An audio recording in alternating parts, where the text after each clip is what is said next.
Yeah, still no hands, brother, but talking about CRWG, one question on the CRWG. Will the CRWG numbers be changed in the near future for facilities that feel the numbers either too high or too low? Yeah, the goal is to get to an agreement where we have a review process. Right now, we have to let's again face reality.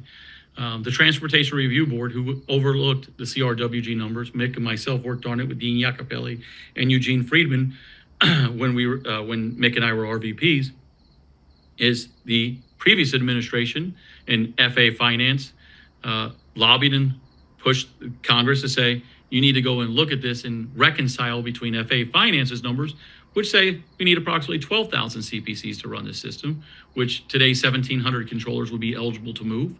Like, applaud if everyone wants in the system to move. And then those who would be terrified by that of like, what do you mean? There'd be 5 of us left in my facility if that was to occur.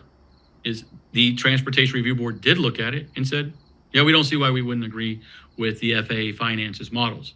So we have to be cognizant of that reality that's out there. Plus, we've had a full administration change, a congressional change, and then an FAA administrator change.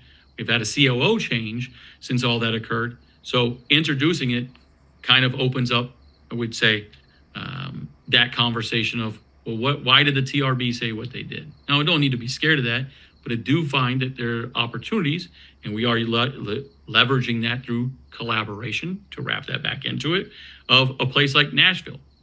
It is known today that they are woefully understaffed and their number is not correct. Now, some of you may believe it's too high, and we need to find ways to address that as well, as taking those opportunities and saying, okay, can we adjust some of the facilities? Can we look at the numbers? Where does it make sense?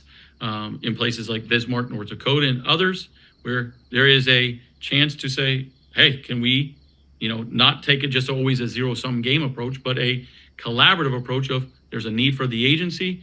They worked with the union, and this makes sense to us to do it from there.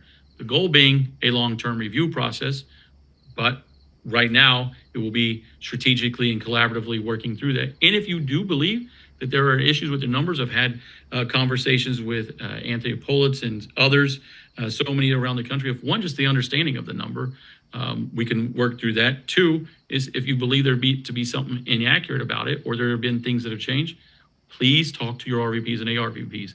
And you shouldn't just be getting a hopes and prayers conversation out of that of like, oh yeah, just be grateful for what you have. So let's define the issue. Let's make sure the issue's known. Let's have an understanding and background of it, and then try to utilize that as an opportunity for in the future where we need to work an issue. That may be a pocket or a bucket we can use real time. So please communicate that with them. If you don't feel you're being heard and there's no end or hope in sight, let me know as well.